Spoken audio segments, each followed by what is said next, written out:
The day the mailbox jammed felt like nothing at first, a brass flap that resisted your hand, a postage stamp crease through an envelope, the kind of suburban annoyance you tell yourself you'll fix tomorrow. I pried it open with the edge of a house key and found a small stack of letters smashed down as if a heavy thumb had pushed them in. When I looked up, Victor Hale was crossing the cul-de-sac, clipboard wedged under his arm, a smile that was all civility and no softness. He nodded like a man who'd been taught how to make power look like public service, then kept walking. It was the sort of gesture that burrows under your skin. Not malicious on the face of it, but precise. Calculated. And precision makes a place feel less accidental and more engineered. There's a difference between mess and order, the first is honest, the second can be imposed. We discovered which one we were living under a few weeks later. Our cul-de-sac was small enough to learn the rhythms of a weekend and large enough to sustain rituals, a yearly barbecue on the island, a white maple in the circle that shed confetti in autumn, a mailbox row with little brass nameplates. People knew one another in the way neighbors do, names that fit faces, borrowed cups of sugar, waves over hedges. We liked the predictability. Mara liked the porch light that blinked at dusk, I liked the hush of midnight when the world felt paused. It felt, in a comforting way, like belonging. Victor made belonging look managerial. He spoke in patches of policy and tidy rationales. Where most people would say, let's ask, he said, this will clarify. His wife, Marlene, organized potlucks down to the playlist. Their daughter Claire attended meetings with a keen, almost clinical interest, slipping notes into folders like she was practicing for a courtroom. They were polished, and polish has a way of implying legitimacy. The first small enforcement felt absurdly petty. Mara's friend Amelia came for the weekend and parked in the guest spot while we made tea. An hour later, cones blocked the spot and a Valor security guard was writing a citation as if it had always been the rule. Victor arrived with the softest of voices, always the softest, about safety and precedent, folding his annoyance into the shape of concern. It was only €50, which made it trivial on paper and enormous in effect. The point wasn't the money. The point was that a tiny, bureaucratic reprimand could be folded around you like a muzzle. Matteo, my brother, was staying with us in that unsettled stretch between jobs. He is loud and quick-witted, a man built of blunt truths rather than small courtesies. He arrived in a battered truck at 3 in the morning and pulled into the street to unload boxes, the engine warmed and the back full of his life in transition. The driveway wasn't deep enough for the truck. I warned him, politely, about the neighborhood's sensitivity to street clutter, but he had the stubbornness of someone who'd never bent his shoulders for rules written in margins. 3 neighbors called the city. The police showed up with the same awkwardness the officer used when measuring whether a noise complaint was a tragedy or a nuisance. A ticket appeared the next day in the mail, soft in tone but hard in consequence. Victor, clipboard poised, marked the box of the violation and smiled sympathetically as if this were a public service. Matteo spent the morning cursing and furious in the way only a man who's had his dignity dented can be, blunt, quick-tempered, and, oddly, diminished. It was the first time I saw him truly small. You can look at any one of those incidents and dismiss it as bureaucratic overreach. You can say, accurately, that there were rules. The problem was not that rules existed. The problem was how the rules were enforced and to whose benefit. In a place like ours, enforcement should be impartial and aimed at safety or shared good. What emerged, and we later learned how carefully, was a pattern of enforcement that bore the fingerprints of taste, not safety. Hedges of a certain haircut were favored. Certain families' events were special circumstances. Others were fined for leaving a bicycle out. The governance shifted from neutral to curated. I started a notebook the day the gate letter arrived. It was small, a cheap spiral, the kind you buy by mistake when you mean a legal pad. I wrote the date and the letter's short, polite paragraph, your backyard gate does not conform to association uniformity standards. Replace within 14 days. The gate had never been a problem until the standards quietly changed. People read words like uniformity and safety and nod, believing the language is protective when sometimes it is simply prescriptive. You don't see patterns at first. You see them when you keep lists. I began to list things, citations, letters, odd clarifications slipped into 10-page packs that arrived the week before meetings. I scribbled vendor names and the way invoices read like a closed loop, same companies, same increases, same justifications. Oakcrest Landscaping, Glenn's Property Management, Valor Security. Names repeated like a chorus. Nothing illegal stared back at me from the ledger. Morally dubious, maybe. Cozy and convenient, yes. But legality is a high bar, it keeps many poor behaviors comfortable. People get comfortable with comfort. That's the tragedy of the well-mannered sort of power, it is practiced like a kindness. Victor's manner made intervention awkward because to oppose him was to sound unreasonable. He had crafted norms into a moral language. For the good of property values, he would say, and neighbors, proud of their tidy exteriors, would nod. That's how he controlled things, small, plausible actions elevated through a language of care. Lena had been watching more quietly than most. I first met her under the maple when I was dropping off the old recycling bin at the curb. She was mid-60, composed, with sleeves rolled up and a thermos that looked like it had been with her for decades. People sometimes think the quiet ones are distracted. They're wrong. Quiet people listen long enough to know the shape of a problem. She looked at me as if she had been waiting for someone to notice. You new here? She asked. 2 years, I said. Long enough to notice the mailbox. She smiled in that private way. It's the small things that get you. Document everything. What was strange and useful was that Lena knew how to translate intuition into action. She had someone's memory for dates and a patience for paperwork that can feel almost sacred in a community where civility hides coercion. She'd been taking her own notes for years, she told me, and the pattern she'd been holding in her head had finally formed into something that could be proven: invoices, signatures, meeting minutes. It wasn't glory she wanted. It was accuracy. We began to meet, quietly at first, over coffee. Lena brought a stack of old minutes in a plastic sleeve, the kind a grandmother uses to save recipes. Jonah, the artist with a paint-flecked apron whose small shop smelled of linseed oil and old wood, sat beside her. He had been publicly criticized at a meeting for unsightly signage after he hung a simple banner to announce a sale. He'd been intimidated into removing it. Jonah had the exhausted look of someone who'd been bullied into compliance but also the stubbornness to keep fighting. You can't build community on threats, Jonah said when he told his story. He spoke slowly, with the careful cadence of someone who'd learned that phrases can be weapons. The small gatherings were not dramatic. They were practical, rumor-untangling sessions where neighbors swapped finds like stories and sometimes found they had been fined for similar, petty things. One neighbor's fairy lights became another's excessive illumination. A mother's homemade bouncy castle became a hazard and a precedent that read like a science fiction of etiquette. People felt watched. People felt judged. People felt small. This is not a story where people suddenly mobilize into revolutionary heroes. It was messy. It was neighborly. It was human in the way that changing a habit is human, awkward, slow, and full of small betrayals. When Lena suggested asking for audits and vendor bids, the idea was met with groans and a humorless, "That's too bureaucratic." But bureaucracy is sometimes the only tool against a bureaucracy. If rules became the shield for taste and favoritism, then rules could also be the scalpel that revealed the wound. We asked for records. The board, Victor elegantly at the helm, responded in the way institutions do: delays, glosses, and an attorney's opinion thick with legalese. Their language suffocated small objections. If you can produce a letterhead and an attorney's note, it gives a process the sheen of impartiality. Victor used it like armor. That's when it became obvious that the fight would be procedural. We would have to learn the same language if we hoped to pry open the whole thing. I remember the night we decided to run a slate because moving a community is not unlike steering a slow ship. You need more than hands to row, you need a crew. Lena, Jonah, a retired teacher named Ruth who'd once been on the board, and I made the list.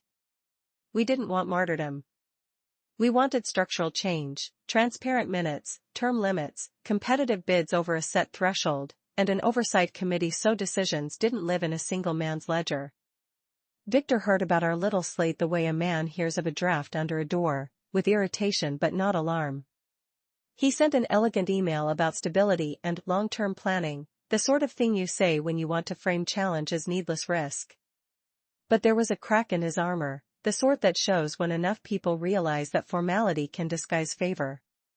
People who'd been whispered about in meeting rooms for years began to show up to coffee mornings. People who had once shrugged at a €50 fine began, oddly, to feel insulted. The difference between being managed and being patronized is a fine one, we learned the distinction quickly. When the ballots were counted, quiet slips handed like confidences, the vote was close. Victory was not a thunderous overthrow. It was a narrow, trembling wind that felt, in the body, like a shove into fresh air. Victor's smile that night was precisely as polished as ever, but the steadiness behind it had thinned. He kept his composure in public but at home, behind the clipped words, I imagine he was counting ways to hold on. We won, and the work began. We ordered an audit.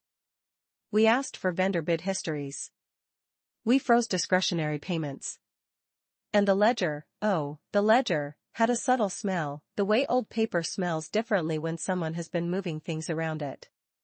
We found things that were not illegal but were ethically rodent-like in their comfort, the same vendors hired repeatedly without competitive bids, an expedite fee on management invoices that had no clear line item justification, a string of event charges that matched family gatherings. It was the smell of a closed circle. Victor pushed back with familiar tools, polite inspections, the occasional lawyer's letter, an accusation of politicizing the association. He was persuasive because he had spent years making civility look like virtue. But numbers have a way of being boringly persuasive. When you show homeowners that they paid twice for the same pump or that a landscaper's rate jumped when a friend's event appeared on the calendar, the room changes. People who had been deferential in the face of authority sharpened their voices with receipts. I keep the cheap spiral in a drawer now. The first page, the gate letter, is still folded there, an artifact of beginnings. This is where the story bends from private annoyance to public action. It's where small indignities become the impetus for a plan that's less about vengeance and more about restoring something you thought belonged to you, a public life that isn't curated by a few people's tastes. We did not expect fireworks or dramatic confessions. We expected process, pages, signatures, votes, and, eventually, accountability.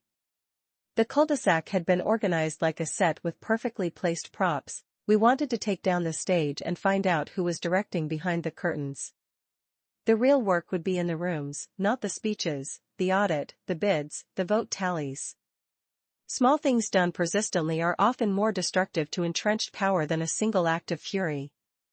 Something else happened then, the kind you don't often notice in the moment. People who had been neighbors in name only began to talk. Jonah and Ruth and Lena and I sat at kitchen tables and in coffee shops, tasting out how much people would say when asked without accusation. A retired veteran told his story of being fined for leaving his lawnmower out. A young couple described being chastised for a patio umbrella that had not lasted the week. Each detail folded into the next until the picture was less about a man and more about a method. Victor had habits, and the thing about habits is you can study them. He liked the spotlight of a meeting. He liked to control the agenda. He liked language that made discretion seem like prudence. That would be his undoing. He loved performance and could be baited into it. If you expose the process in public, if you demand oversight in plain sight, the machinery seizes. So we did. We asked loudly for transparency. We posted minutes online. We required competitive bids. We formed an oversight committee. And when the board came to the annual meeting with their polished pamphlets and thin defenses, the room rose in testimony, soft, then louder, then impossible to ignore. He resigned.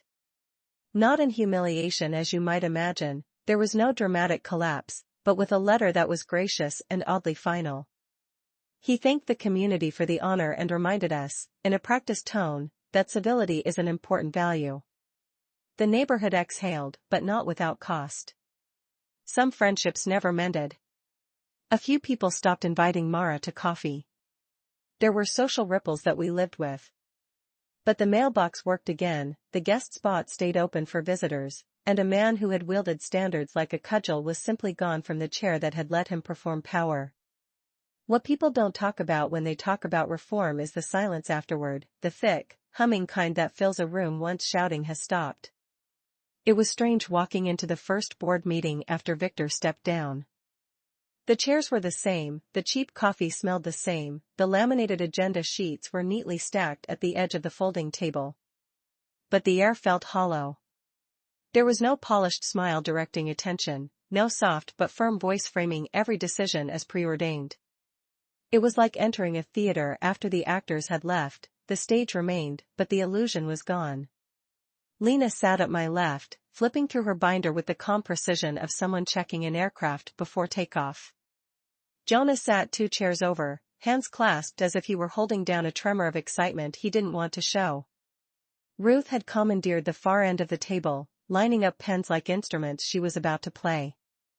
It was only the 5 of us, new board members, and 15 neighbors in the audience, but the weight of the moment pressed evenly on every shoulder. The silence broke when Mara walked in and sat at the back without a word. Just her presence sharpened me. She wasn't there to watch me lead, she was there to witness whether we'd become exactly what we fought. I tapped the table lightly. "Let's begin." It sounded bland out loud, but in my head it echoed like a promise and a threat. We started with the usual housekeeping, approving minutes, acknowledging escrow payments, reviewing small repairs. But soon the reason everyone had come sat heavy on the table, the audit results. The CPA's report, a thick, cold stack of facts, lay between us. It was not a smoking gun. It was something more uncomfortable, a pattern of governance that favored a few and neglected the rest. Excessive vendor continuity. Unexplained rate hikes. Missing competitive bids. Oddly timed emergency authorizations. When I picked up the summary, I felt dozens of eyes pressing into me. "We have findings," I said simply. The room held its breath. Lena adjusted her glasses and read the initial bullet points aloud, each one more damning in implication than in fact. It wasn't scandalous in a headline sense. No one had stolen tens of thousands of euros. No one had forged signatures. No one had used HOA funds for vacations or luxury items. It was subtler, a culture of convenience masquerading as efficiency, wrapped in the polished courtesy of Victor's leadership style. I scanned the room. People exchanged glances, some triumphant, some uneasy. In communities, even justice makes people uncomfortable. It means admitting you were fooled, or complicit, or silent. A hand went up. Mrs. Alvarez, who used to bring tamales to meetings and who had stopped attending when Victor started enforcing food restrictions. She looked nervous. "So, what do we do now?" she asked. Ruth leaned forward. "We change how things work. Slowly. Thoroughly. Publicly." It sounded good, noble even. But the truth was messier. After the meeting, after we dismissed everyone with promises of new policies and upcoming votes, the 5 of us sat alone, realizing the actual battle was only beginning. Power isn't defeated when a person steps down. It lingers in habits, in resistance to inconvenience, in people who preferred the comfort of being told what to do. Lena closed her binder. "They think we won," she murmured. "This is where we could just as easily lose." Jonah nodded. "We exposed the old patterns. Now we have to face the new expectations. And we can't replicate what he did," I said quietly. "Even accidentally. A single misstep from us, one poorly communicated rule, one perceived power play, and the neighborhood would feel betrayed all over again. Reform isn't a victory. It's a burden." We agreed to meet again the next morning to discuss new procedures. When we filed out, Mara lingered near the exit. "You sounded steady," she said. "I didn't feel steady." "That's good," she replied. People who feel too steady tend to steamroll other people. She was right. I kissed her forehead and walked her to the car. But later that night, lying awake with the faint hum of the refrigerator filling the dark, I realized I'd underestimated something. Victor's absence didn't erase his influence. A structure built over years doesn't crumble because a few people say no more. It resists change. It strains. It fights back in quieter ways. We found that out within days. New notices began to appear on doorsteps, not from us, not from anyone on the reform slate, but from neighbors who interpreted the audit as a free-for-all.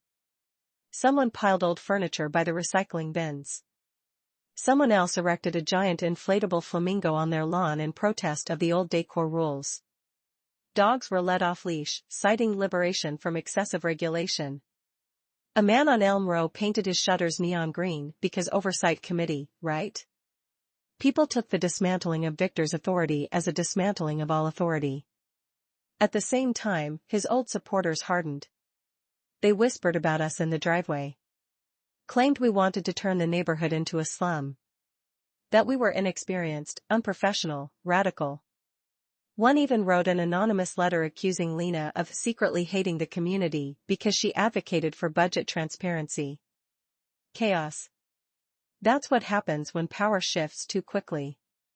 One evening, as I was taking out the trash, an older man named Caldwell approached me. He had always been friendly before, waving, exchanging gardening tips. This time there was no smile. "You're ruining this place," he said plainly. "How?" I asked, genuinely wanting to understand. "You're softening it. Standards matter. Rules matter. Victor knew that. You don't." I could have argued. I could have explained audits and oversight committees. But he didn't want explanation. He wanted the comfort of old authority. When he walked away, shoulders rigid, I felt a chill run through me. Reform wasn't creating unity, it was exposing fractures that had been hidden under Victor's orderly surface. The next board meeting was worse. A handful of residents accused us of destabilizing property values. One suggested we reinstate some of Victor's best policies. Another demanded the return of strict visitor parking rules, claiming outsiders would flood the neighborhood now. A couple clutched their pamphlets from the last election and asked if there would be a recall vote. And then there was Claire. She stood in the back, arms crossed, eyes sharp with the kind of rehearsed composure that could cut through someone without drawing blood. She didn't speak. She didn't have to. Her presence alone was an accusation. When the meeting ended, she approached me. "You think transparency will save you," she said. "It won't. Leadership requires decisiveness, not appeasement. I'm not trying to lead like your father did. That's your first mistake." There was bitterness in her tone, but beneath that bitterness was something sharper, a warning. She stepped closer. "This community trusted him. They didn't trust you. They tolerated you. That tolerance is fading." When she walked away, I felt the dread settle in, not fear of her specifically, but fear of the truth in her words. Power removed is not power erased. Its shadow remains. That night, Lena called an emergency meeting at her home. We arrived, me, Jonah, Ruth, feeling the strain of trying to fix a system while the system tried to break us. "We can't lose momentum," she said, pacing. "If the community turns on us, everything we uncovered will be dismissed as political noise. Victor's people will reclaim the board next election, and we'll be back where we started, only worse." Jonah rubbed his temples. "So what do we do?" "People are panicking." "We show them what responsible freedom looks like," Ruth said. "We tighten processes, not behavior. We prove that transparency isn't chaos." Or, Lena added, "we show them what Victor actually did. Not just the audit. The concealed parts." A hush fell. "What parts?" I asked. She walked to her desk, opened a bottom drawer, and lifted out a worn cardboard box. Inside were envelopes, old minutes, handwritten notes, photographs of receipts, email printouts. I've been documenting his practices for years, she said. The ones he hid. The ones he amended outside of voting procedures. The ones he signed as clarifications but never submitted for legitimate approval. Why didn't you reveal these earlier? Ruth asked. Because, Lena said, the community would have turned on me for attacking him personally. But now? Now they need reality. If we don't show them the truth, they'll rewrite the story themselves, and we lose everything. It felt heavy, this box that held the shadow of Victor's reign. But it was necessary. We decided to organize a community forum, not a board meeting, not an official vote, just a truth session. The preparation took days. We built displays of the actual expenditures. We enlarged images of problematic invoices. We prepared side-by-side comparisons of policy language before and after Victor's clarifications. We didn't editorialize.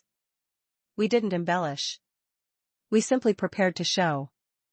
The night of the forum, nearly the entire cul-de-sac showed up, some curious, some angry, some skeptical. Victor did not attend. Claire did. She sat in the front row this time. We began carefully, explaining the intent, not to shame, not to judge, but to illuminate. Then we revealed the documents. The reactions were a cascade of shock, denial, whispers, outrage, and, for some, quiet heartbreak. It wasn't corruption. It wasn't theft. It was abuse of process, subtle, polished, intentional. Some neighbors cried. Some apologized for doubting us. Some stormed out. Even Claire's confidence cracked. When the forum ended, she approached Lena, not me, not Jonah, not Ruth, but Lena. My father wasn't a bad man, she whispered. No, Lena replied. He was a man who believed he couldn't be questioned. Claire swallowed hard. And I helped him. Lena put a gentle hand on her arm. Then help us fix what he left behind. It was the first moment Claire looked genuinely human, not polished, not rehearsed. Just human. The forum changed the neighborhood, but not immediately. Truth takes time to settle. And not everyone accepts it gracefully. Some rejected it outright. Some demanded further investigation. Some defended Victor until their last breath. But most, the majority, finally understood why reform mattered.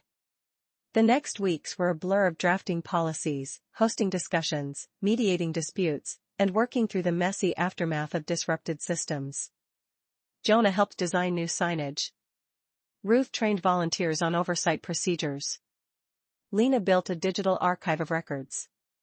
As for me, I spent my nights drafting guidelines for enforcement, fair, consistent, humane.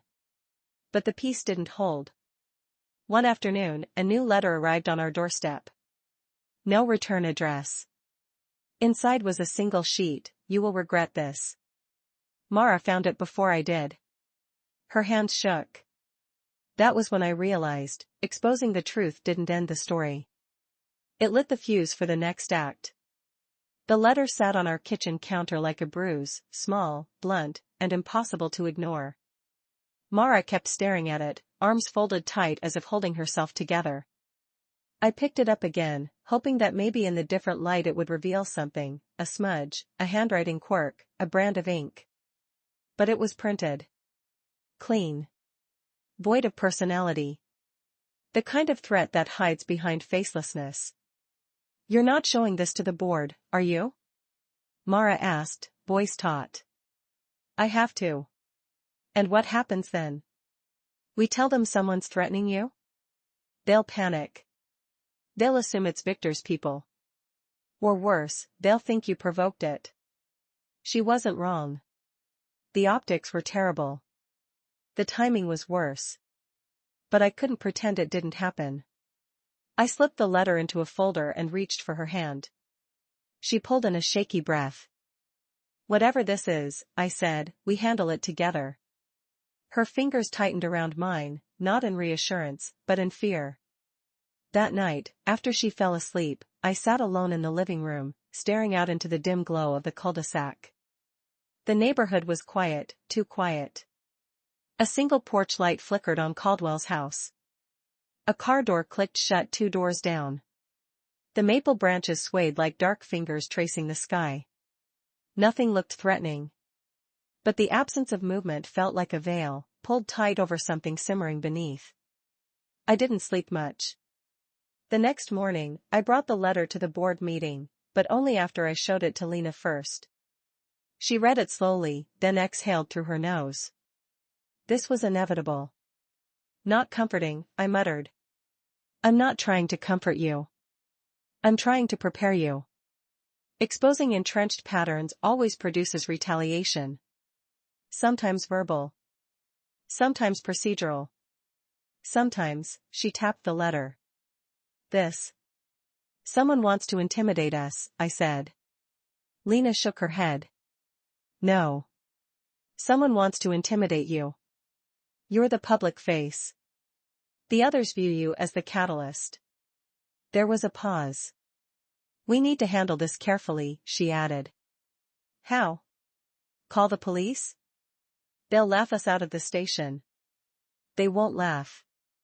They'll file it, then ignore it. Jonah entered at that moment, hair disheveled, paint flecks on his jeans. He picked up the letter and read it once. This is pathetic, he said. Cowardly. Cowardly, Lena echoed, but calculated. Ruth walked in next, catching the mood instantly. We passed her the letter. She frowned for a long moment before saying, whoever wrote this isn't acting alone. What makes you say that? I asked. The timing. The forum shook people.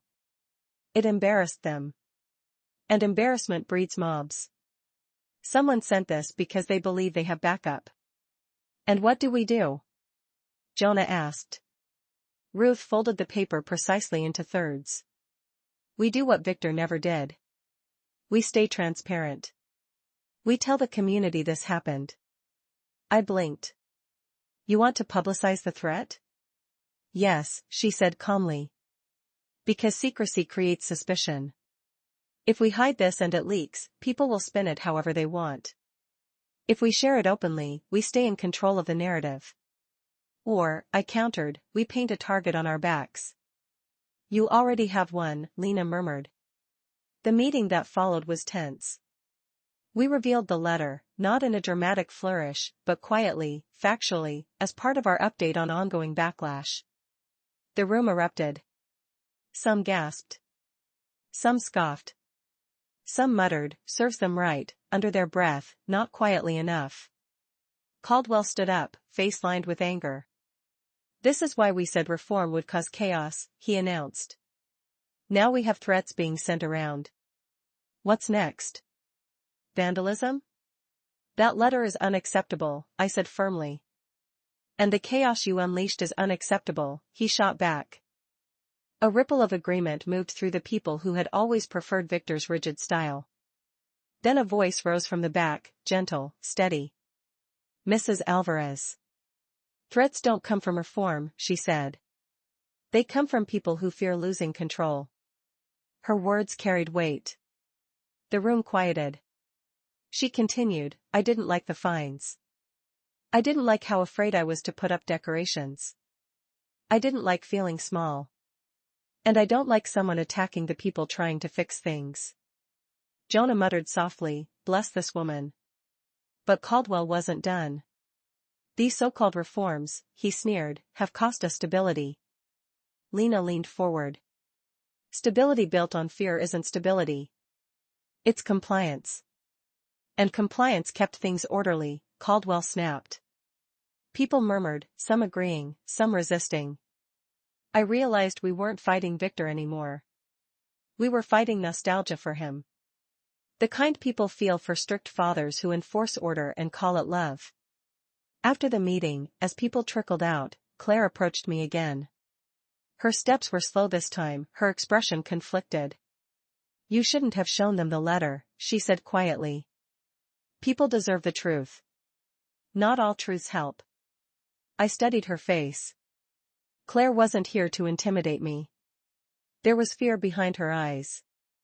Are you saying you know something? I asked. She looked away. I'm saying some people are angrier than they appear. That's vague. That's deliberate. Then she lowered her voice. I'm not my father. But I spent years watching him manage people. And right now, people feel unmoored. Uncertain. They're looking for someone to blame. You're the closest target. Are we in danger? She hesitated. You might be. She left without another word. It only escalated from there. A week later, our trash bins were knocked over. Not the usual raccoon mess, this was deliberate. Bags torn open, contents scattered precisely across our front path. Mara cleaned most of it before I even got home, her jaw clenched. 2 days after that, someone spray-painted a small, crude symbol on our side gate. Not vulgar, but unmistakably hostile. Jonah offered to paint over it, but I insisted on photographing everything. We documented it all. Then someone slashed a tire on Lena's car. Not deeply enough to make it explode, a careful, surgical cut designed to flatten it overnight.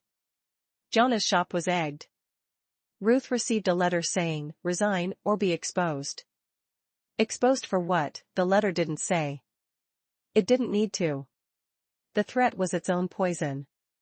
Small acts of rebellion became small acts of aggression. Small acts of aggression became intimidation. And intimidation metastasized. Yet amid all of this, the reforms continued, slowly, carefully, through a growing haze of fear. The board improved transparency. The budgets became public. Violation guidelines were rewritten to be equitable. Vendor contracts were put to bed. Oversight became routine. The neighborhood, in many ways, improved. But improvement doesn't erase resentment. It amplifies it in those who preferred the old hierarchy. One night, as I returned home from work, I noticed a car idling near the cul-de-sac's entrance. Lights off. Windows tinted.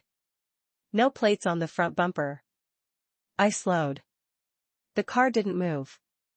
I stepped out of my own vehicle, keeping my distance. The engine revved softly.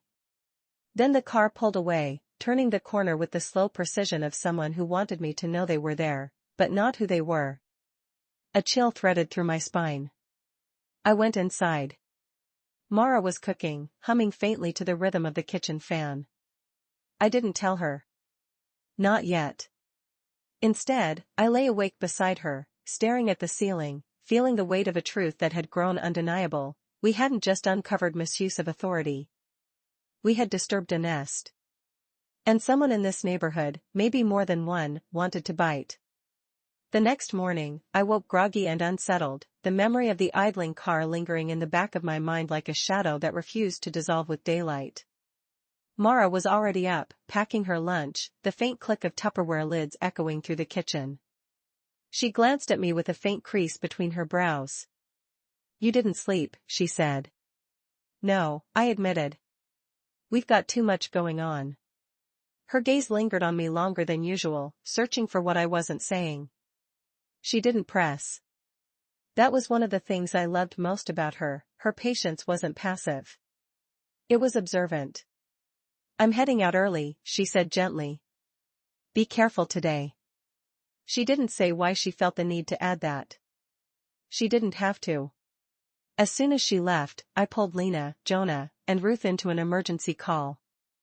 I described the car. The tinted windows. The slow, calculating way it moved. The sense of being watched. Jonah groaned. You're being tailed now? This is getting ridiculous. Or, Ruth said, her voice steady, it's someone trying to make him think he's being tailed. That's worse, Jonah said flatly. Because that means it's someone who understands psychological pressure. Lena didn't say anything at first. I heard her shuffling papers. When she spoke, her voice was low. This is going to get uglier. Because we pushed too hard? I asked. No, she replied. Because we pushed just enough. Ruth exhaled sharply. We need to get ahead of them. Whoever is doing this is trying to scare you, not hurt you. If they wanted to hurt you, they wouldn't be leaving notes and idle threats. That's comforting, I muttered. It should be, she insisted. It means they're limited. They're trying to shake your resolve, not end the fight. Jonah piped in. But if we don't respond, they might escalate. We will respond, Lena said. Not by hiding. Not by retaliating. But by tightening our procedures even more. By demonstrating we're not intimidated. By continuing the reforms. I sighed. People are already accusing us of causing chaos. Let them, Lena replied. Chaos fades. Facts remain. Her words were reassuring in principle, but in practice, the tension in the neighborhood was thickening. Even casual interactions felt strained. People avoided eye contact. Conversations dropped when I walked by. A neighbor who used to lend us tools closed his garage door when I waved. The fear wasn't just mine. It was growing like mold in the cracks of every relationship on our block. 2 days later, the escalation came. It was early morning when Jonah called me, panic sharp in his voice. Raf, get to my shop. Now. I sped there with a knot tightening in my stomach. When I arrived, Jonah stood at the doorway, pale. His shop windows had been shattered, glass glittered across the sidewalk like ice. Inside, canvases were slashed. Paint was smeared across the floor in violent strokes. It wasn't random vandalism. It was expressive. Targeted. Personal. I stepped inside slowly, heart pounding. Jonah. I'm so sorry. He shook his head, breath shallow.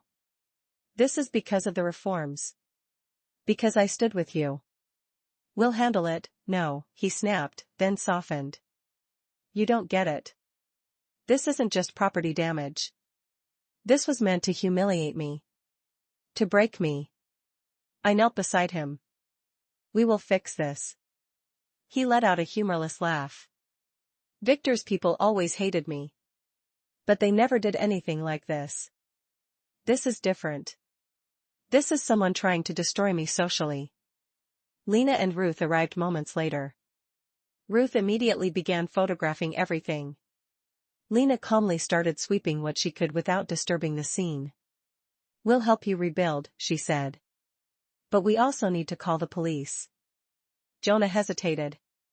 What if they don't take it seriously? They will, Ruth said. And if they don't, I will make them. The police did show up, but their responses were a blend of sympathy and resignation. One officer spoke as he took notes. Any enemies? Anyone who might hold a grudge? Jonah let out a bitter laugh. Enemies? In this neighborhood? Half of them think I'm the reason the HOA's falling apart.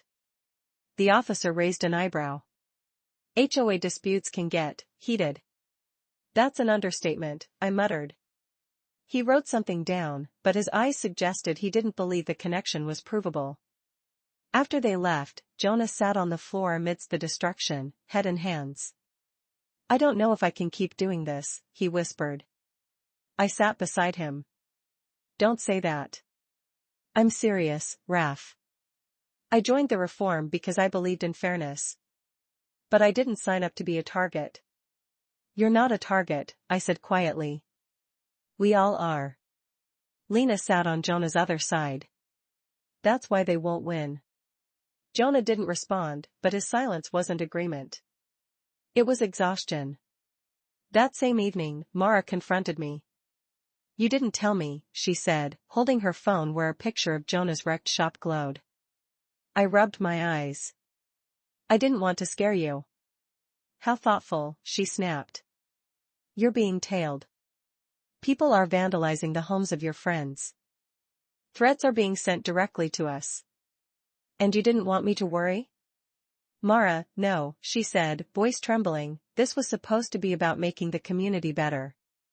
Not this. She shook her head, eyes shimmering. I don't want to lose you, she whispered. You won't, I said, pulling her close. But her body stayed rigid. You can't promise that. The breaking point came the next week.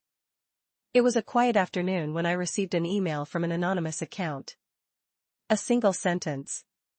You're being watched from closer than you think. Attached was a photo of me, taken that same morning, walking into the grocery store. The angle was close. Personal. Someone had been near me and I never noticed. I forwarded it immediately to the board, then stared at the wall until my focus blurred. 15 minutes later, Lena called. This changes things, she said calmly. How? This isn't intimidation from a distance anymore. This is someone embedded. You mean, in the neighborhood? Yes. I felt my stomach drop.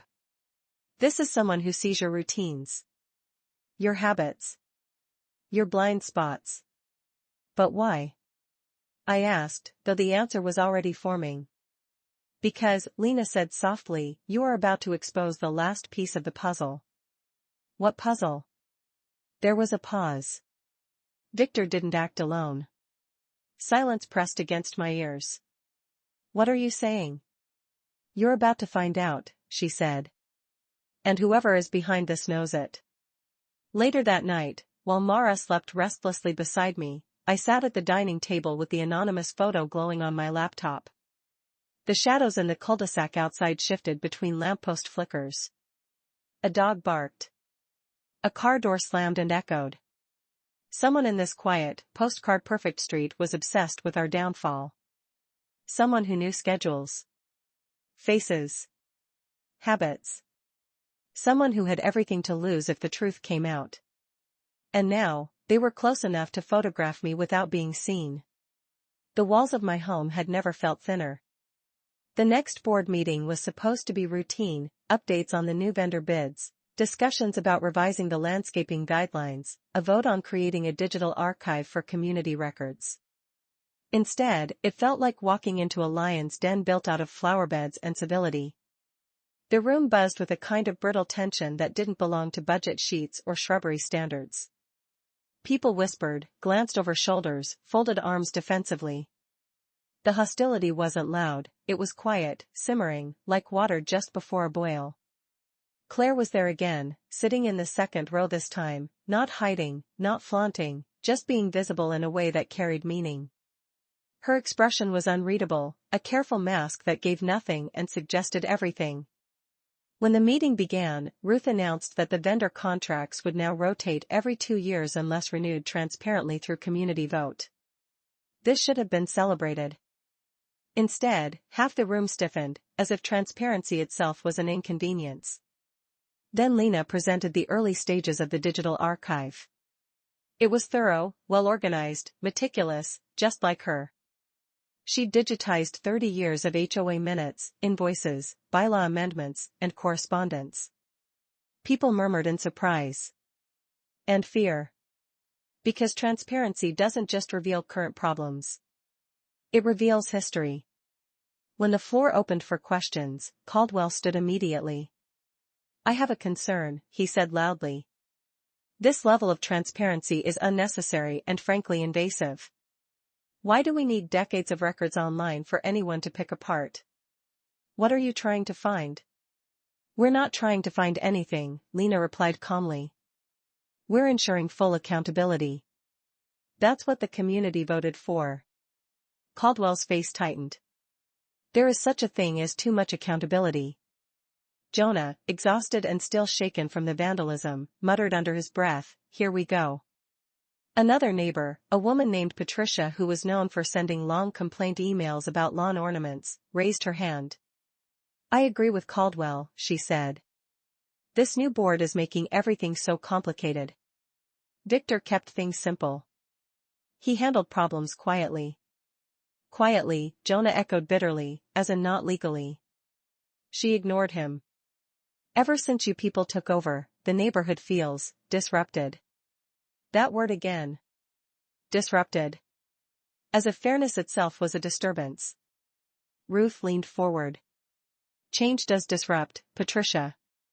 That doesn't make it wrong. Patricia crossed her arms. Well, I don't feel safer. If anything, the vandalism proves that your so-called reforms are making things worse. Murmurs of agreement. Disagreement. Frustration. The room fractured into small arguments. I stood, trying to regain control. Everyone, please. We understand there's confusion. That's why we're holding open sessions, to answer questions, take feedback, and hear your concerns. But vandalism and threats are not the community's response. They are the actions of individuals attempting to undermine the process. Someone from the back shouted, or maybe people are tired of being pushed around by self-appointed reformers. The room went still. I felt the heat rise in my chest. We were elected, I said firmly. A voice snapped back, barely. That stung not because it was wrong, but because it was true.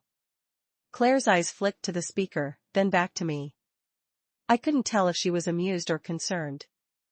Before the meeting could devolve, Lena raised her hand and said, "We're moving forward with transparency. The vote already passed. But we are open to feedback on how to present the information in a way that supports, not overwhelms, the community." It was diplomatic. Reasonable. It also did little to calm people. After the meeting, as the room emptied, Claire remained seated. When everyone else had gone, she stood and approached me. "You need to be careful," she said quietly. "That sounds familiar," I replied. "Because you're not listening." She stepped closer, voice low. "My father didn't work alone." There it was, the confirmation Lena predicted, spoken aloud at last. "Who helped him?" I asked. She hesitated. "He never told me names. Just referred to them as the circle. They weren't board members, not officially. They were neighbors. Influential ones. People he trusted to enforce compliance." I felt cold. "Enforce?" "He didn't mean violence," she said quickly. "He meant influence. Pressure. Social discipline. A raised eyebrow here. A rumor there. Strategic complaints. Selective citations. And now?" Her jaw tightened. "Now they're leaderless. And angry. And scared. They believe you're dismantling the foundation of the community." "I'm dismantling corruption," I corrected. "That distinction doesn't matter to them," she said softly. "They only see disruption." I swallowed. "Is one of them behind the threats?" She paused for several seconds, then nodded once. "Yes." "Do you know who?" "No," she said, though her eyes flickered, an involuntary betrayal of uncertainty. "But I know they're close." "How close?" She exhaled. "Close enough that you've likely spoken to them. Maybe even thanked them." That hit like a stone dropped from a height. I leaned back. "Why are you telling me this?" Her voice softened. "Because you need to protect yourself. And because, my father wasn't a monster." "But the people who propped him up?" "Some of them were." She walked away before I could respond, leaving me with a truth that splintered clean through the center of everything. Victor was not the problem. He was the face. The problem was the people who empowered him. People still here. Still watching. Still acting. That night, Mara and I sat on the couch with the TV playing softly in the background. A sitcom laugh track filled the room, unconvincing and out of place. I had been quiet for too long, and Mara finally touched my arm. "Did something happen today?" I hesitated. Then I told her everything, about the meeting, the tension, the argument, the revelation about the circle, and the fact that someone inside the community was orchestrating the intimidation. Her eyes widened. "So this wasn't just Victor?" "No, and the people helping him, they didn't stop after he left." "No," she pressed a hand to her mouth. "So what are we supposed to do?" "Finish what we started," I said. She stared at me with worry etched deep in her expression. "Raf, if they're willing to vandalize, send threats, follow you, what's next?" "I don't know." "Yes, you do," she whispered. "It's going to escalate." I didn't answer. Because she was right. 2 days later, it did. This time, it wasn't a letter. It wasn't broken glass. It wasn't a shadowed car. It was a scream. From Lena's house. I was out for a walk when I heard it, a desperate, choked cry that sliced through the calm evening air. I sprinted toward her porch, heart in my throat. Her door was ajar. Jonah was already inside, shouting her name. We found her in the living room, shaken, breath rapid. Her furniture had been overturned. Her binder scattered. Her laptop smashed on the floor. The cardboard box of Victor's hidden documents had been emptied, papers flung everywhere. Her phone lay shattered. This wasn't vandalism. This was a message. Lena looked up at me, eyes wide and glistening. They were here, she whispered. My blood went cold. Who? I asked, kneeling beside her. She swallowed hard. The Circle, she said in a trembling voice. They're trying to erase the evidence. Jonah clenched his fists. We need to protect you. Get you somewhere safe. Lena shook her head violently. I'm not leaving. I won't let them win. Lena, no, she cried. This community has been controlled by shadows for years. This is the first time they've been threatened. That means we're close to something. Her hand shook as she picked up a torn piece of paper, the corner of an old invoice. They didn't find everything. But they will try again, I said, my voice tight. She met my eyes. I know. She wasn't afraid, not in the way Jonah and I were. She was angry. And that anger was dangerous. For her. For all of us. Because now the Circle had made themselves visible. They had crossed from intimidation to intrusion. From threat to action. And the only thing more dangerous than a quiet enemy is one that has just revealed it's willing to break into your home. The police came, eventually. They photographed Lena's living room, took statements, made notes on their tablets. But their eyes told the real story. They thought it was a burglary. Random. Opportunistic. They had no idea they were standing in the middle of a battleground painted to look like suburbia. When they left, promising to keep us updated, Jonah closed the door and locked the deadbolt twice. Lena stood in the center of the room, arms folded tightly across her chest, chin lifted with stubborn defiance. They think it was a break-in, she said flatly. Because that's what it looks like, Ruth replied. But we know it wasn't, I said. They didn't take valuables. They went for your records. They didn't even bother to hide it, Jonah added. They were sending a message. Lena drew a slow, trembling breath. We need to secure the rest of the documents. Where are they? I asked. She hesitated, then gestured toward a bookshelf. Behind a row of cookbooks, she reached for a panel that slid aside, revealing a small lockbox. They didn't find this, she said. They found the box I intentionally left in the open. Jonah's eyes widened. You used the real documents as bait? Of course I didn't, she snapped. I'm not reckless. Those were decoys. Duplicates. None of them had the timestamps, signatures, or margins that matter. Ruth let out a low whistle. You anticipated this. Lena's gaze hardened. I've been waiting for this day for years.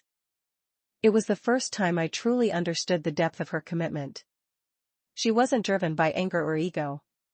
She was driven by history, a history she alone had carried while the rest of us lived oblivious beneath the shade of the maple tree. Lena handed me the lockbox. You keep these. What? Why me? Because they're watching me now, she said. If I move anything else, it'll tip them off. But your routines are unpredictable. They don't know how you hide things. They followed me, I reminded her. Yes. But they didn't break into your home. She stepped closer, voice low. They broke into mine because they believed I had something worth stealing. Now you do. I felt the weight of the lockbox, not just in my hands, but in my chest. It was heavy in a way only responsibility can be. Don't tell Mara, Lena added quietly. Not yet. I didn't respond. I didn't have to. She knew what I was thinking. We left her house past midnight, exhausted, shaken, but unified. For the first time, the threat wasn't theoretical. It was a force that had entered someone's home. Violated their space. Tried to erase truth. And they'd failed. That made them more dangerous now than ever. When I got home, Mara was asleep, but lightly. Her breath caught when I entered the bedroom, and she opened her eyes. You're back late, she murmured. I was with Lena, I said. Her gaze sharpened instantly. What happened? Nothing, serious. She sat up. Raph, don't lie to me. I sat on the edge of the bed and ran a hand over my face. Someone broke into her house.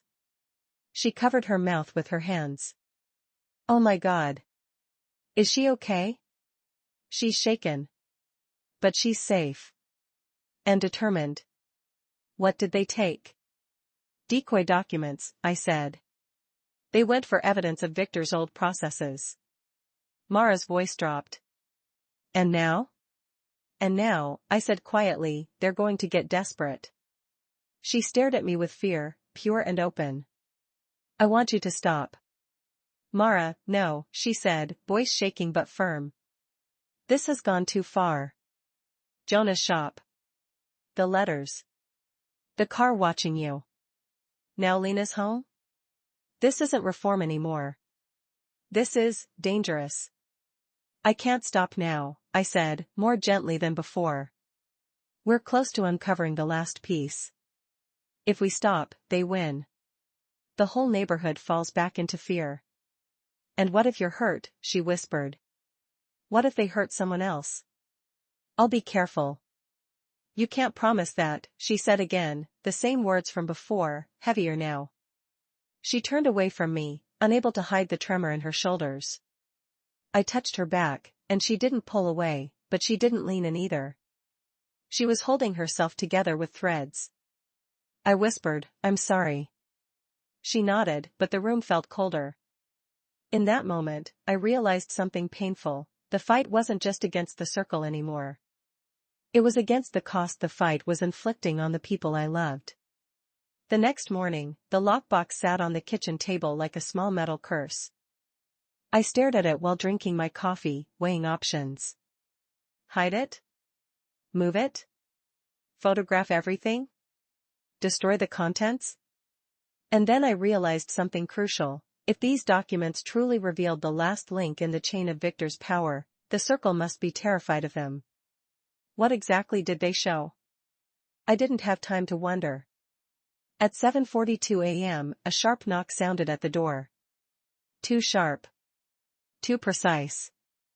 I froze. Mara walked toward the hallway, eyes worried. Who is that? I don't know, I whispered. The knock came again, 3 firm raps. I motioned for Mara to stay in the hallway. I approached the door slowly, heart hammering. My fingers hovered over the lock. Who is it? I called. A calm voice replied, this is Caldwell. My entire body tensed. I opened the door just enough to see him standing on the porch, hands clasped behind his back. He looked strangely formal, clean-shaven, wearing a pressed jacket, demeanor controlled. Morning, he said. What do you want? I asked, unable to keep the edge from my voice. I want to talk, he said. May I come in? No, he nodded, unsurprised. Then let's talk here. I stepped outside and closed the door behind me. The air was cool, and the street was eerily quiet. Caldwell's gaze held mine for a long moment. You're making the neighborhood unstable, he said evenly. People are afraid. People were afraid under Victor too. They just didn't talk about it. He tilted his head. Fear under order is manageable. Fear under chaos is not. I felt anger spike. Chaos? You mean transparency? Democracy? I mean your crusade, he said, voice sharpening. You're digging through records. stirring up the past, turning neighbors against one another. I'm uncovering truth, I said. And the truth makes people uncomfortable. Caldwell's jaw twitched. Do you know what happens when people feel cornered? I'm starting to. They strike, he said simply. The silence that followed was colder than the morning air. I forced my voice to stay steady. Are you threatening me? Not at all, he said. I'm warning you. Stop pushing. Stop digging. Stop provoking the people who've kept this place running smoothly for decades. Smoothly for whom? I shot back. He leaned slightly forward. For those willing to respect standards. And those who didn't? I asked. His eyes hardened. They learned. There it was. Not a confession. But close. I tightened my grip on the door handle. This neighborhood doesn't belong to a circle of enforcers. And it doesn't belong to you, he snapped. That's why it belongs to everyone. He stepped back, straightened his jacket, and said in a low voice, You're about to open something you can't close. And when you do, you'll wish you had listened. Then he walked away, calm, casual, like he'd just delivered a piece of advice rather than a veiled threat. I stood there until he disappeared from sight. When I went back inside, Mara looked at me with wide eyes. What did he say? I swallowed hard. He confirmed something, I said quietly. The circle isn't just real. It's still active. And they're close. She whispered, How close? I lifted the lockbox.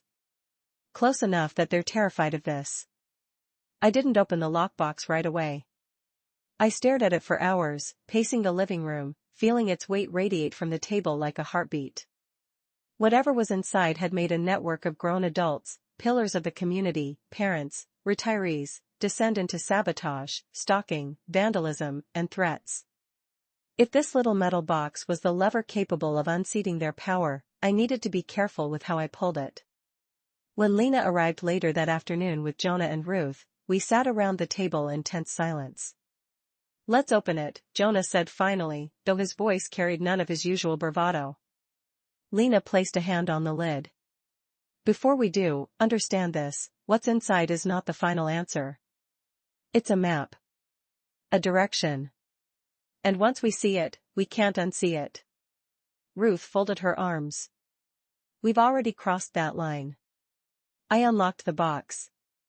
Inside were 3 items, a ledger, handwritten, a folder of HOA correspondence, some stamped confidential, a list of names Jonah's breath caught. A list? Lena nodded. Victor didn't call them the circle. But these are the people who helped him. We unfolded the ledger first. Each page documented conversations, favors exchanged, promises made. Notes like, Caldwell will enforce parking rules if I approve his patio variance. Patricia wants discretion over holiday decor, give her authority for aesthetic reviews. Warren agreed to report violations on neighbors who supported prior board challenger. It was a web of small corruptions, a system of barter, intimidation, social currency. None of it illegal. All of it morally rotten. He kept records on all of them, Jonah murmured. Why? Insurance? Control, Lena said simply. Dictators don't trust even their closest confidants. We moved to the correspondence folder next. There were emails from contractors hinting at quid pro quo arrangements. Invoices padded with administrative fees funneled through Glenn's management company.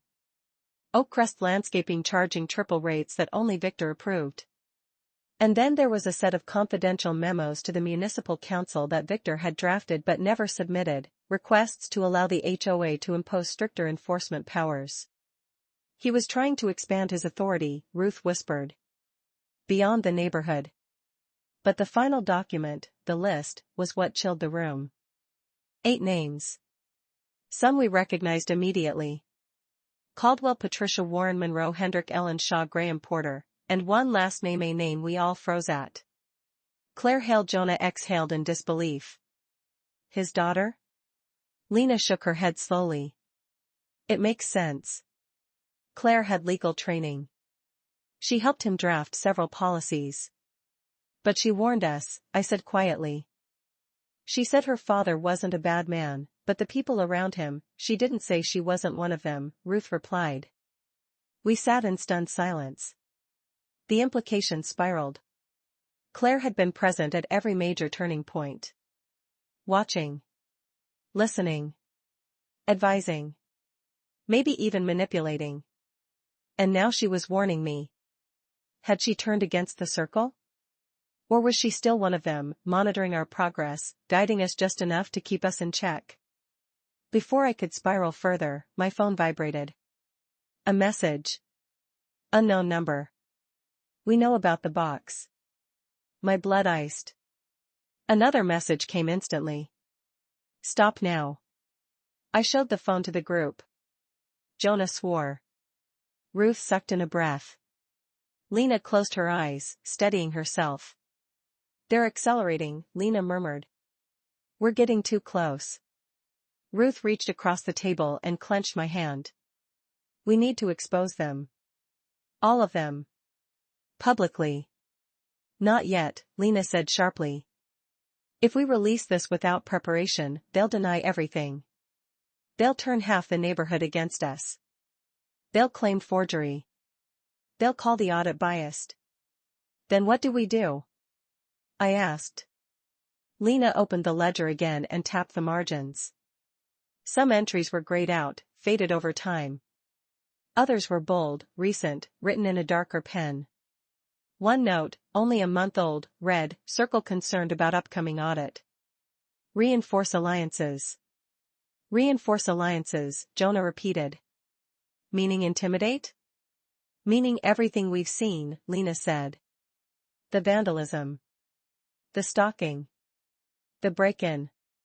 They're not random. They're coordinated. I felt something twist inside me. Fear mixed with anger. A determination sharper than before. So we expose them, I said again. Lena shook her head. Not expose. Corner. Corner how?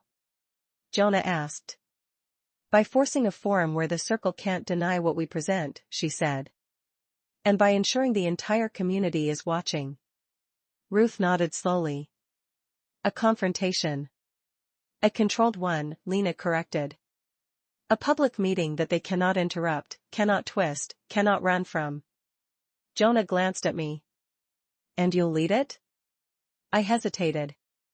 Because beneath everything, the threats, the vandalism, the fear, one truth pulsed. If I led this confrontation, I became the face of the rebellion. The circle would not forget that. But if I didn't lead it, everything we'd risked would dissolve. Yes, I said finally. I'll lead it. Lena gave a single, resolute nod. Then we prepare. Over the next week, we laid the groundwork. We arranged a special meeting at the community center and announced that the board would be revealing information of significant community importance. Curious whispers spread quickly. Even the skeptics, even the loyalists, everyone planned to attend. Mara tried to be supportive, but she was terrified. I can't lose you to this neighborhood, she said one night, tears glimmering. You won't, I told her, though my conviction faltered in the dark. She touched the lockbox, now hidden high in the pantry. They want this badly. Yes. What if they try again? I pressed my forehead to hers. I won't let them. But fear had grown between us like a third presence in the room. The night of the forum arrived. The community center parking lot overflowed. People stood outside smoking nervously. Cars lined the street in haphazard rows. Something heavy hung in the air, a sense that the neighborhood stood on the precipice of something irreversible. Inside, the crowd buzzed, not with idle chatter, but with curiosity sharpened by rumor. I scanned the faces. Caldwell, stone-faced near the front. Patricia, tight-lipped and glaring. Warren, arms crossed, posture defensive. Monroe and Hendrick whispering urgently. Ellen Shaw with her tablet raised like a shield. Graham Porter whispering to someone in the back. And Claire. Front row. Eyes fixed on me. Emotion unreadable. The circle was here. All of them. Jonah whispered, "This is it." Ruth straightened the papers. "We need to control the room." Lena stepped forward, her voice calm but powerful. "Thank you for attending. Tonight, we will be presenting findings relevant to the governance and history of this community. We ask for silence during the presentation. Questions will follow." Caldwell scoffed. "This again?" Lena didn't acknowledge him. She nodded to me. My heart pounded as I stepped to the podium. I cleared my throat. What we're about to show concerns years of hidden agreements, preferential treatment, and the selective enforcement of rules. Voices rose, confusion, concern, denial. I continued. These documents, I held up a copy of the ledger, reveal coordinated efforts by individuals to influence governance for personal benefit and to pressure neighbors into compliance. The room exploded. Shouts. Outrage. Gasps. Caldwell surged to his feet. "Where did you get that?" Patricia echoed him. "This is slander." Warren shouted, "Fabrication." Lena raised a hand, and for the first time, Caldwell faltered. Because she wasn't yelling. She wasn't flustered. She simply stared at him with a look of quiet inevitability. "It's over," she said softly. The quiet that followed was electric. I opened the ledger to the page with Caldwell's name. I read his own words aloud. And he froze. Because everyone recognized his handwriting. Whispers rippled through the crowd like a wave. People leaned forward. People pulled back. Some turned pale. Some trembled with anger. I turned the page to Patricia's. Then Warren's. Then Monroe's. Each line, each date, each scribble was a confession of a system that had governed this neighborhood in the shadows. When I reached the last page, Claire's page, I hesitated. Her eyes locked onto mine. Then she nodded. Permission. I read it. Her role wasn't as damning, she had provided legal guidance, notes, suggestions. But it was enough to link her to the circle. She didn't flinch. The others did. Caldwell lunged forward. "This is illegal. You had no right. You broke into my home," Lena said sharply, her voice slicing through the chaos. Gasps filled the room. Caldwell stumbled. What?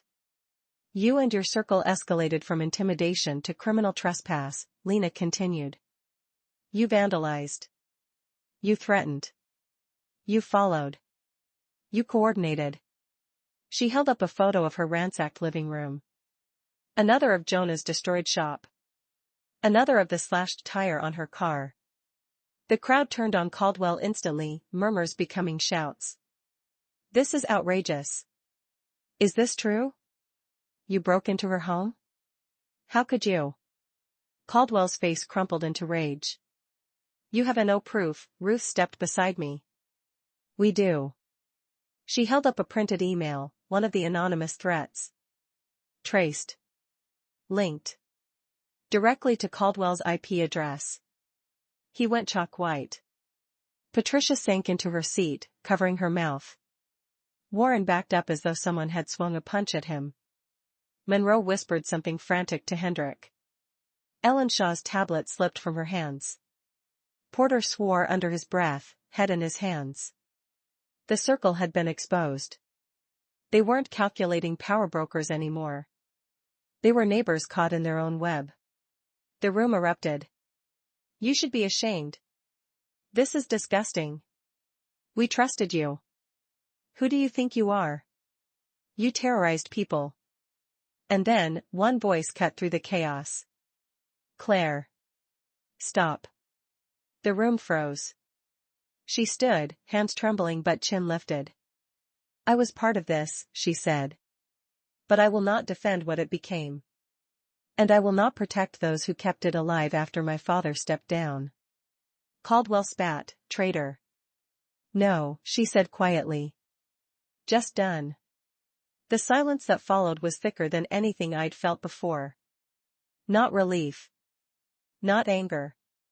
Something heavier. The crumbling of an empire built on petty fear. The meeting didn't end cleanly. People argued, cried, stormed out, demanded resignations. Caldwell was removed from the room by 2 officers. Patricia fainted. Warren fled. Monroe and Hendrick refused to make eye contact with anyone. But the dominoes had fallen. The circle was broken. Their secrets were public. Their influence evaporated. And for the first time since the mailbox jammed, the neighborhood felt like it was breathing differently. Freer.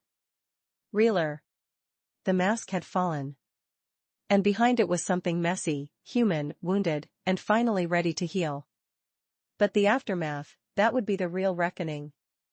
The community center slowly emptied, but the echo stayed, raised voices, shocked whispers, the sharp, metallic taste of truth finally let loose.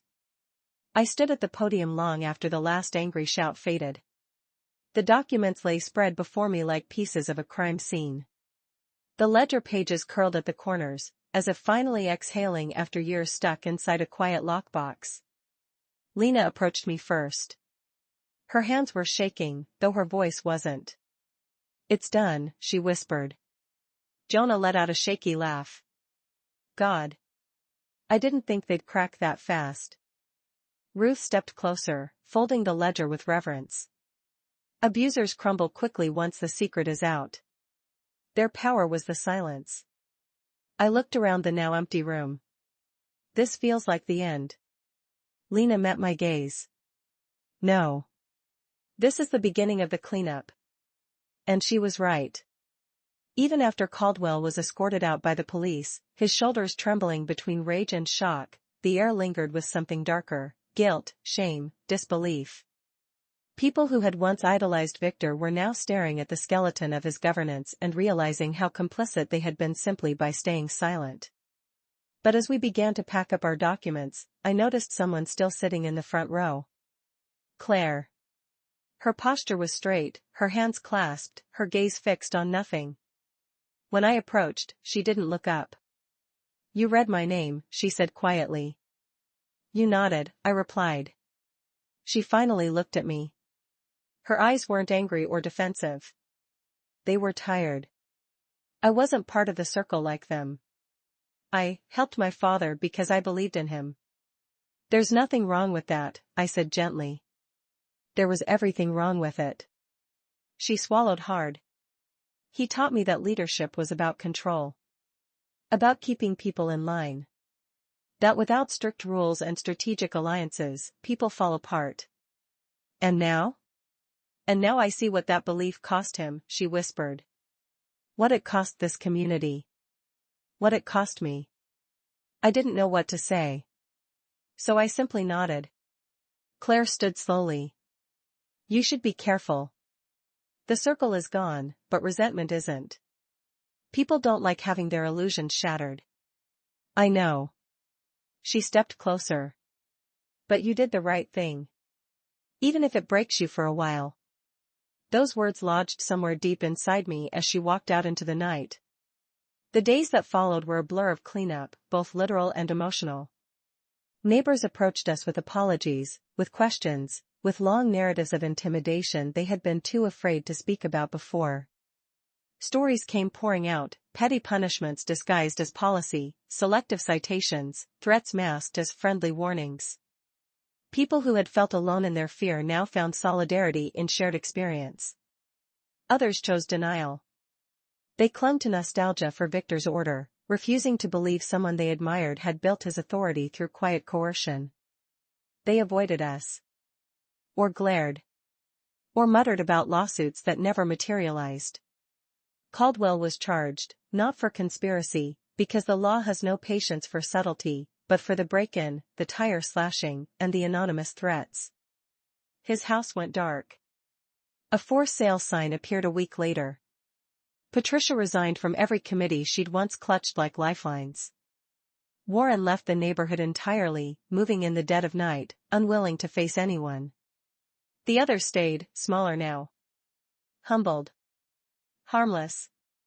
The circle had been dismantled not by rage, not by retaliation, but by exposure. The light had done what violence never could. As reforms took effect, the neighborhood slowly stitched itself back together. The mailbox no longer jammed mysteriously.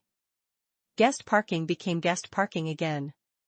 Holiday decorations returned, tasteful or tacky, it didn't matter. People breathed easier walking their dogs, planting flowers, hosting barbecues. The cul-de-sac felt like a community again, flawed but real. Some wounds ran deeper. Jonah struggled to reopen his shop, memories clung to the shattered glass like ghosts. But with community donations and volunteer help, he restored it, stronger than before. He added a mural on the side wall, "A neighborhood is not a rulebook. It is its people." Lena's home, once violated, became a fortress of paperwork and policy knowledge. She gained respect she had earned years earlier but never received. Ruth became the quiet backbone of our new governance, stern when needed, compassionate when possible. And me? I spent weeks rebuilding trust with Mara. The night after the forum, she held me and cried, not from fear anymore, but from release. The danger that had shadowed us for months had finally found shape, been unmasked, been arrested. "You did it," she whispered. "You really did it." "We all did," I said. But she shook her head. "No. They pushed everyone. Threatened everyone. Hurt everyone. But they feared you the most." I didn't know whether to feel proud or scared. Maybe both. Months later, on a warm summer evening, the community held its first gathering since the circle fell, a shared dinner on the cul-de-sac island. Long tables. Paper lanterns. The maple tree lit with soft yellow bulbs. Children running, laughter spilling into the air without restraint. I stood back for a moment, watching the easy way people mingled now, no longer looking over their shoulders for citations or consequences. The smell of grilled corn drifted through the breeze. A golden retriever trotted by with a stick. Jonah waved from his seat, paint still on his hands. Lena toasted with Ruth, the two of them laughing in a way I had never heard before. Mara slipped her hand into mine. "How do you feel?" she asked. I thought about it. The story hadn't ended the day we exposed the circle. It hadn't ended when Caldwell was arrested, or when the reforms passed. It had ended slowly, like ice melting, like knots untying, like lived-in tension easing out of bodies that had been clenched for years. I began softly, like we took something broken and gave it a chance to heal. Mara rested her head on my shoulder. "Not everyone gets to say that." "No," I agreed. "But everyone should get to live it." As the sun dipped below the rooftops and the sky turned violet, I realized something important: justice isn't loud. It's patient. Methodical. Built on persistence rather than fury. The circle had relied on silence. On fear. On people accepting order rather than questioning it. But the truth had outlived them. Because truth always does. I squeezed Mara's hand and walked with her toward the tables, where neighbors, real neighbors, were waiting. A community that had almost been strangled by control was breathing freely again. And the back of my mind whispered a lesson I knew I'd carry for the rest of my life: power only survives where people stop paying attention. And sometimes, all it takes to change an entire neighborhood is one jammed mailbox and the decision to say, "This isn't right."